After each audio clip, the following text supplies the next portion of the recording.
అమ్మ 9 నెలలు మోస్తే నాన్న 25 ఏళ్ళు. రెండూ సమానమే అయినా నాన్న ఎందుకో వెనకబడ్డాడు.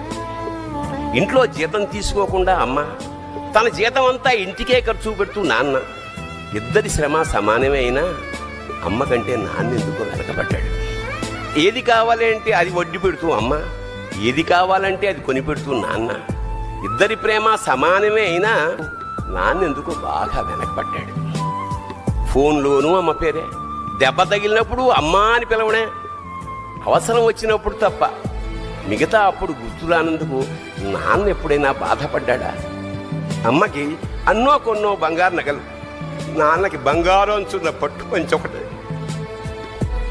నాన్న ఇలా వెనకబడిపోవడానికి కారణం ఆయన మా అందరికీ వెన్నెముక కావడమే. వెన్నెముక వెనక ఉండబట్టే కదా దన్నుగా నిలబడగలుగుతున్నాం. ఇదేనేమో నాన్న వెనకబడిపోవడానికి కారణం.